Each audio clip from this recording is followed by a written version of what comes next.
Apple ќе представи 3 нови MacBook модели на почетокот на 2026 година. Apple планира големо освежување на својата линија на лаптопи на почетокот на следната година. Покрај очекуваните надградби на MacBook Air и MacBook Pro, компанијата наводно подготвува и целосно нов, поевтин модел. Очекувани надградби. MacBook Air.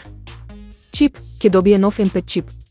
Дизајн и големини, ќе го задржи истиот дизајн како актуелниот модел со M4 чип и ќе биде достапен во големини од 13 и 15 инчи. Промени, се очекува само мало освежување на боите и неколку помали подобрувања. Продажба може да започне меѓу февруари и март 2026 година. MacBook Pro. Чипови, нови модели со M5 Pro и M5 Max чипови. Подобрувања, ќе имаат побрз SSD и поголем мемориски проток. Дизајн, дизајнот ќе остане ист на актуелната 14-инчна варијанта. Поголема промена се очекува дури кон крајот на 2026 година. Најинтересна новост, новиот MacBook. Најголемата новост ќе биде поевтиниот MacBook кој треба да го носи едноставното име MacBook. Екран, се шпекулира дека ќе има 12,9 инчен екран. Чип, ќе го користи 18 Pro чипот од iPhone.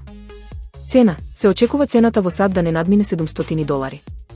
Бои, бидејќи е наменет за помлади корисници, се очекуваат повесели бои. Покрај класичната сребрена, ќе има и сина, розова и жолта. Црната габа од Чернобил го претвора нуклеарното зрачење во енергија, заштита за астронаутите. Истражувачите открија дека црната габа на местото на нуклеарната катастрофа во Чернобил преживува хранејќи се со смртоносното зрачење. Оваа отпорност отвора потенцијал за користење на мувлата за заштита на астронаутите од космичко зрачење во Вселената. Радиосинтеза, тајната на меланинот. Откритие. Во 1997 година, микологинката Нели Жданова открила црна мувла што колонизира високо радиоактивни урнатини. Механизам, клучна е улогата на меланинот, истиот пигмент што штити од UV зраци. Студија од 2007 година покажала дека меланизираните габи растеле 10% побрзо кога биле изложени на зрачење.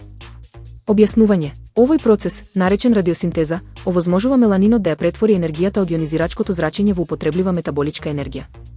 Потенцијал во Вселената. Примероци од овој вид од Чернобил биле испратени на меѓународната вселенска станица, ИС. Ефекти. На ИС, габите напредувале и покажале способност да штитат од значително количество космичко зрачење.